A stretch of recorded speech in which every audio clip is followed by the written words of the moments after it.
我觉得都非常的棒，原色钛金属非常的赞。好的，那我们现在开始进入这个系统吧，往上滑，繁体中文台湾设定语言，外观这边我们把它设置为大，用我们大只手机把它设置为大比较好看到样子。快速开始，我们直接把它这样子继续就可以了。这边呢 WiFi 我就选择安迪 TV 5G， 我们这边输入我们的密码，需要一些时间，应该蛮快的。隐私权这边更多内容可以完成，这边应该继续就可以了。设定 iPhone 为我自己设定 Face ID 稍后设定密码，这边我设一下我的密码，这边我们快速先设定好，不需要，这边我们就这边不能直接继续嘛？好的，那我现在把我的 Apple ID 把它放进去，安迪 TV， 我们就开始进入我们的新的 iPhone 15 Pro Max。iOS 17的设定动画真的是蛮漂亮，继续，然后请自动下载，就是我们不要自动更新 iPhone， 还可以控制说我们要维持在哪一个版本。行动数据这边就是设定行动数据，我们稍后，我们这边先不要，稍后再说。我们现在只要先启动手机，然后来做测试。好的，这边在教学你，就是说静音模式现在变到软体这边滑下来，或者是我们这个动作按钮，我们只要9按，它就会静音，再9按。它就会变响铃，这个是一个蛮不错的一个改进。原因是因为之前我们都要这样在搬，然后我们要转过来，然后再看说，现在是红色还是什么颜色。我们在使用一只手机的时候呢，我们直接眼睛看的就是这整个大萤幕，所以灵动岛的升级就是为了这个来做一个铺垫。我们现在按一个按钮，我们眼睛是直接看就可以看到静音，再按一下它就可以响铃。我们可以眼睛在这边看，而按键是侧边去按，这样比以往的就是你要去看，同时要做动作的时候，你这样子在看的时候，我们是从前面往前看，但是我们动作我们要这样左右的拨，我觉得这是一个长久以来的一个改进，在互动上面来讲也其实是更方便的。这样子苹果也给使用者一些弹性，比如说如果你真的会常常用这个拨钮去调整静音和非静音的人，你可以维持这个动作按钮持续的是静音和非静音。当然有些人他很常不会用到这个功能，他可以把这个动作按钮比如说按久一点开始录影，或按久一点直接开启 Chat GPT， 有各式各样的动态的功能可以透过一个按钮来做达到，这样子可以给各式各样不同的使用者可以自由的来使用他的手机，而不是被一个静音键所卡住说你只能静音而不能有其他的功能。当然今年的动作按钮它只能长按，有非常多人非常期待说它可以有按2下或按3下，或甚至是更多的排列组合，可以来做更多的捷径和功能。那这我相信在明年的 iOS 18，也就是明年的3月4月 WWDC 的时候，Apple 优秀的软体工程师一定会把这个功能来做改进。这边他提到说我们有 SOS 的功能，就是它从以前就有车祸侦测，部分国家有卫星的 SOS 紧急服务。那我很幸运的今年因为我有去美国，我在飞机上和在美国的本土我都有看到说，当我们没有网络的时候，在飞机上面的时候它会有 GPS 的通讯，告诉你说你在飞机上如果需要 SOS 的话，你其实可以透过你的 iPhone 来做求救。14 Pro Max 就有这个功能，我觉得相当的棒。而当然15 Pro Max 也有这个功能。欢迎使用 iPhone， 耶，这是我们新的一只 iPhone， 哇，今年最流行的原色钛金属，赞啦！往上滑就开始咯，现在全部都是原厂的画面。那这边他问我说我要不要分享，就是寻找和讯息，稍后再说。我们现在就直接来玩，这样。现在我手上录影的这台相机是 iPhone 15 Pro 来做这次的开箱的摄影。那我们现在就开始来用15 Pro 和15 Pro Max， 我们来测试它的摄影，还有一些新的功能。我们现在已经把我们的15 Pro Max 已经装上原厂的透明保护壳，非常的好看。它这边有保护到我们镜头，同时在我们的萤幕也有做突出，来做非常好的保护。而下面这边是轻松就可以来拆装的。我觉得这个透明的保护壳，它的紧度适中，保护也相当的棒。那既然这边都已经装壳了，我这个14 Pro Max 是没有原厂的透明保护壳，我一直都使用的是这款 Peak Design 的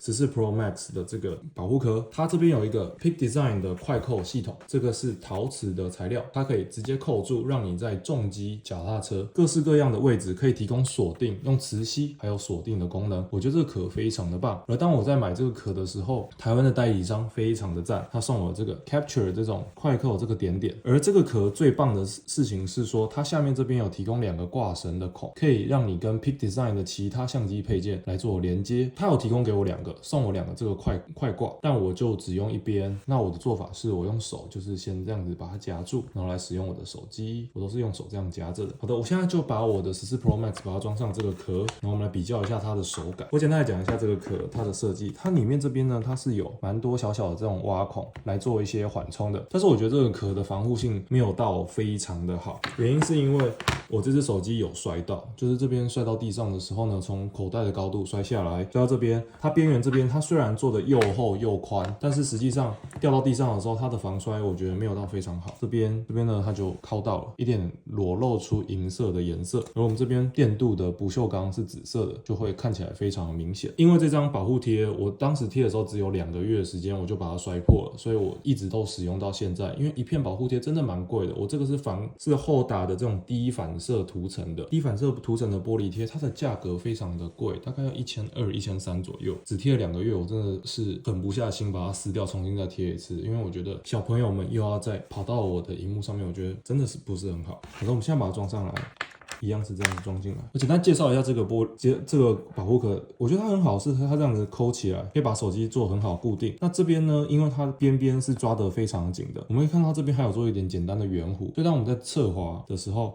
我觉得这边的边缘是非常顺的，它可以这样直接过渡过来，而下面也是可以直接过渡。可惜的事情是我这边有一点破损，所以现在摸起来它的手感是没有像原来贴完整的时候那么好的。原本刚开始玻璃贴贴好的时候，这个是真的是非常顺，就是手感。有时候呢，我很多的玻璃贴，因为它是平面的，所以它边边你这样摸都会卡到。而这一款玻璃贴刚好它贴得很满，而且跟这个手机壳刚好是合的状态下，我们可以直接从边缘这样子滑过来，我觉得是非常滑顺的，让我使用大概有8个月是非常开心的状态。而这边是静音键，就是传统这样静音键，它挖孔因为边框有点厚，所以它其实调整的时候还是要看一下和调整一下按键没有像原厂的那么好按，就是按起来是有点硬硬软软的，它不是像原厂是浮动的，超级的好按。它最大的特色就是它后面是针织的，然后这边是有一个快扣系统，可以让你扣在各个地方。然而这个针织的系统，他们的防水布 Peak Design 是非常感到骄傲的，但是我觉得这个防水布有一些缺点，就是第一个它摸起来很粗，所以你手就算油的，但你摸起来你还是觉得像沙子一样粗粗的。再来是它这个防水布防刮布呢，它的缺点是它会容易磨伤，就这样子它就会有白白的痕迹。我们可以看到说这边用 MagSafe 用了8个月、9个月左右，这边它都是有摩擦受伤的痕迹。简单可以来比较一下说这个的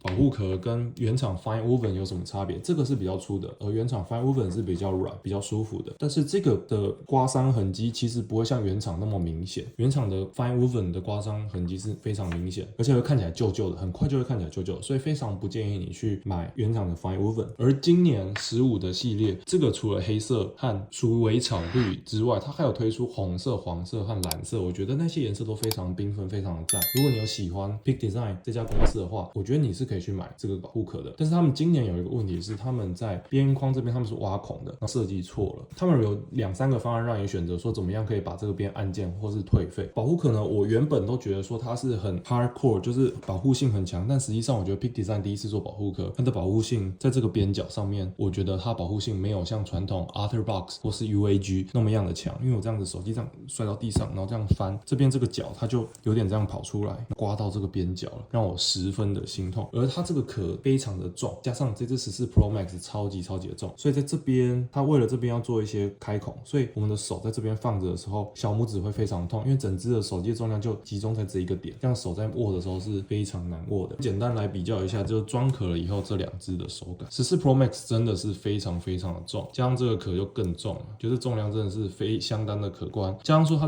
下面这边的圆角是没有做的非常明显的，我平常是这样夹着，其实摸起来还好。但是你如果是没有用这个挂扣的情况下，你这样子在摸，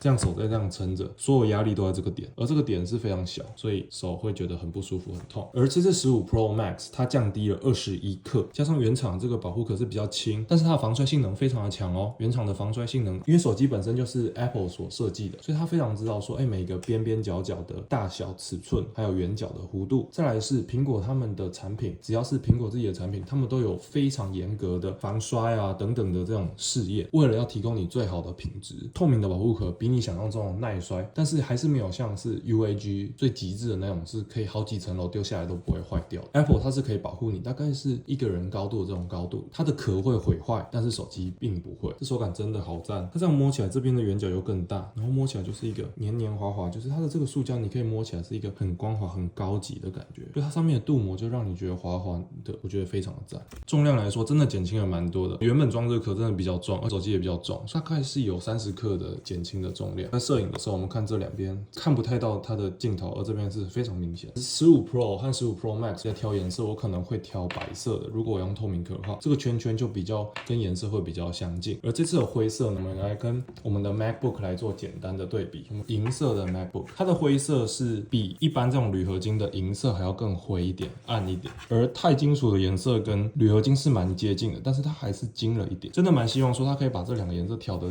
再接近一点，这样子我们在搭配一整套的时候看起来的颜色会比较有一致性。我们现在将手机换成是 iPhone 14 Pro Max 来做这次的拍摄，那我们可以看到这边这两只都是一只是15 Pro 和一只是15 Pro Max， 那这次已经开箱了2个礼拜，而这只是今天才刚拿到的。这次蓝色真的是非常的深，所以我们一定要打光了以后才可以看出它的蓝色的颜色。原色钛金属它的颜色在打光底下会有一点淡淡的金色，但实际上我们平常在用没有打光的情况下，它看起来比较像是灰色。我们可以看一下这两个壳，一个是犀牛盾的壳，一个是原厂的壳。我们可以看到说原厂的壳是比较薄的，透明壳都会做比较薄。犀牛盾的壳它可能为了要做防摔要比较强一点，它其实做的是蛮厚的。但犀牛盾的壳我觉得它的按钮真的是做的蛮不错，而且它的按钮是可以换颜色的，我觉得相当的赞。而它动作按钮这个挖槽和按下去的手感，我们可以听一下声音。